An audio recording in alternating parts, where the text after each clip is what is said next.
Opposition party के leaders को, जहां पर वो बीजेपी के मजबूत लोग हैं, वहां पर हमारे लोगों को नॉमिनेशन डालने से भी रोक रहे हैं। यहाँ तक कि अभी से उन्होंने शुरू किया, जिस इलेक्शन एजेंट हम बनाते हैं उसको डरा रहे हैं। और बहुत से ताजुब की बात है, हैदराबाद में मैं देखा कि एक महिला बीजेपी की जो कैंडिडेट है वो तो बुर्का उठा के देख रही है, चिट्ठियां कहाँ से है क्या है, आप देखे होंगे। तो ये ऐसी स्थिति में फ्री फेयर इलेक्शन होता है?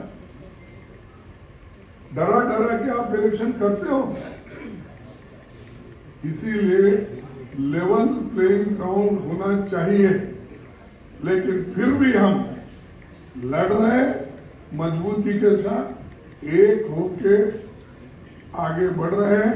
और ये 4 इलेक्शन के नतीजे देखने के बाद हमें ऐसा रिपोर्ट्स आए हैं कि गठबंधन आगे है और बीजेपी पीछे है। उसके बाद देखिए, देश को तो बहुत कुछ हमने दिया है, खासकर गांधी जी ने जो आजादी दिलाई, नेहरू जी ने जो अपना एक लोकतंत्र का बुनियाद डाला, डॉक्टर बाबा साहब अम्बेडकर ने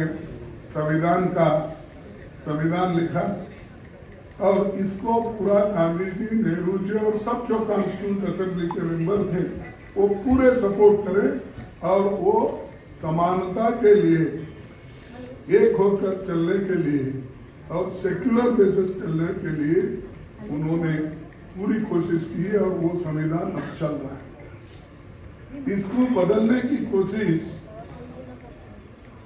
ये लोग कर रहे हैं, और हम ये नहीं कहते कि हमारे पास कोई कहने के लिए सबूत नहीं। ये तो पहली बार हमारे आरएसएस के नेता मोहन भागवत ने कहा, अगर हम आएंगे तो बदलाव लाएंगे संविधान में। और दूसरा कहा, हमारे कर्नाटक में हमको 2/3 मेजॉरिटी इसलिए होना है कि हम संविधान को बदलना चाहते हैं। और उत्तर प्रदेश से तो बीजेपी की ओर से इतने आते हैं कि संविधान बदलने की बात इतने बोलते हैं, तो मुझे ताजुब होता है। और मोदी जी चुप बैठते हैं। अगर आपके पास, क्योंकि हिम्मत की बात बहुत करते हैं आप, 56 इंच छाती तो है ही आपका, ये सब करते हैं, तो उनको डराते क्यों नहीं, पार्टी से निकालते क्यों नहीं?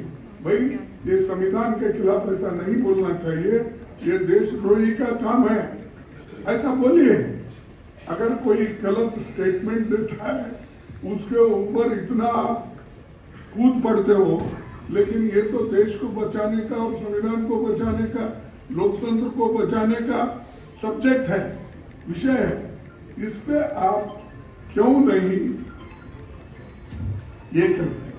तो वो एक, और बार बार वो अपने भाषण में मटन, चिकन, मंगलसूत्र, ये मणिपुर विषय छोड़ दिए, बाकी यही वो बोलते हो। देखो भाई, कोई भी आपको कुछ कहना है, वोट लेना है, तो आपके काम पे वोट लो ना। मैंने ये किया, जैसा कि जवाहरलाल नेहरू जी ने बड़े बड़े पब्लिक सेक्टर्स बनाए, HMT, HAL, BEL, BHEL, ये सारे बनाए, और उससे लाखों लोगों को एम्प्लॉयमेंट मिला। बड़े बड़े बांध बनवाए, जिससे हमारा हरी क्रांति इस देश में आ गई। ये काम बताकर आप लोग सिर्फ मैं वो हूं, आज कुछ सुना मैं गरीब माँ का बेटा हूं, ऐसा कुछ बोल रहे थे। एक टीवी को संदर्शन कर रहे थे, तो उसमें बोल रहे थे, लेकिन उनको ज्यादा दिखाते थे, टीवी वाले को जो क्वेश्चन पूछते उनको कम दिखाते। तो वो आमने सामने हुआ कि नहीं मुझे मालूम नहीं है, लेकिन ये तो हुआ, दिख रहा था।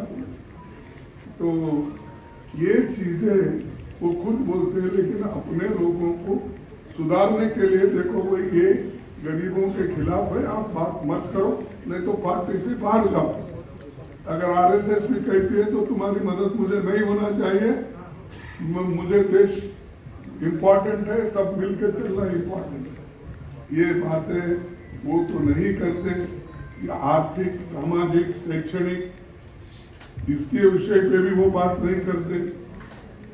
तो हमको ये कहना है कि हम सब मिलके, गठबंधन के पार्टीज मिलके, हम विशेष ध्यान देकर जो न्याय स्कीम्स हमने लोगों के सामने रखा, 5 न्याय और 25 गारंटी, उसके अलावा भी यहाँ पर जो लोकली स्टेट में बनते हैं वो भी उसमें बहुत जगह जो हो सकता है उसमें शामिल कर सकते हैं। और ये इसलिए मैं कह रहा हूँ कि एक खास करके दलित, आदिवासी, पिछड़ों, महिलाओं और आर्थिक रूप से कमजोर लोगों को भी आगे लाने के लिए ये जातीय जनगणना हम करने वाले हैं।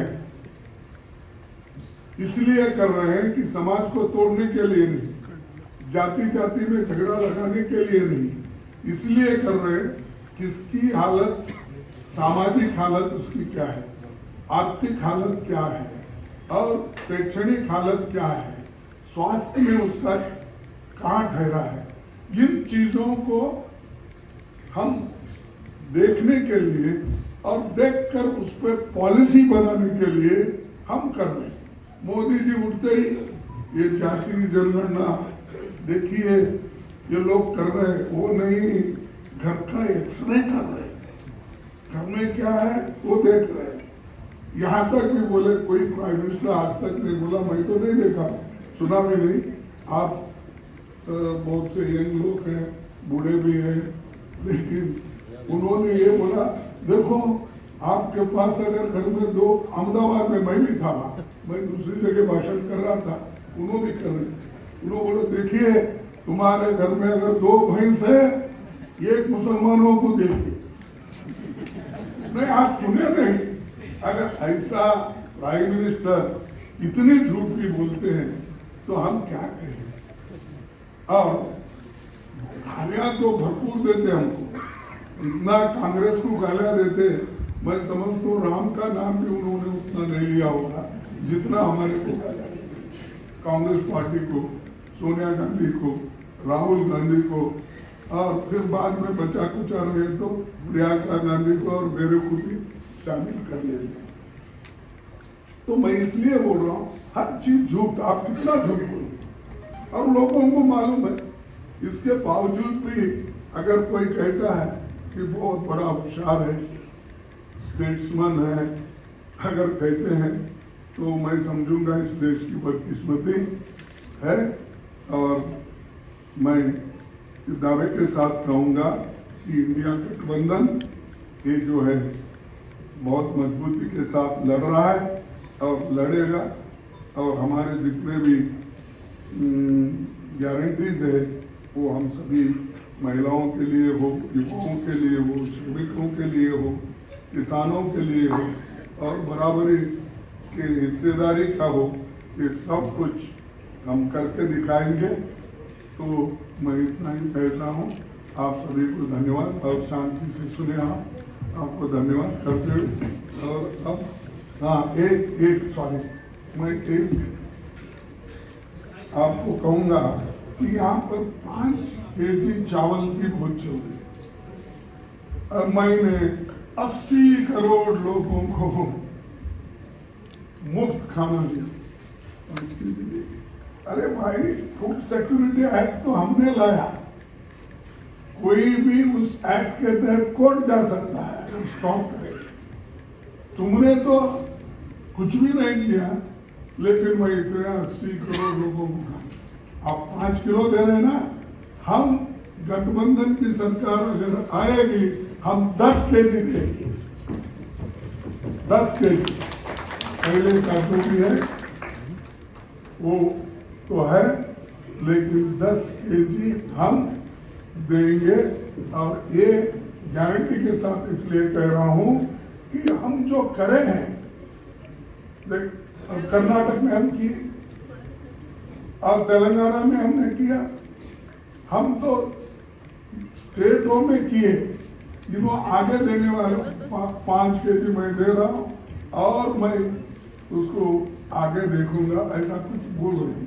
तो ये जो है, जो कुछ हुआ, ये हमारे गारंटी कहीं हम बोल के नहीं करें, या मनरेगा का हो, या फूड सिक्योरिटी हो, या आरटीए हो, या आरटीई हो, ये सारी चीजें मन से किए गरीबों के लिए।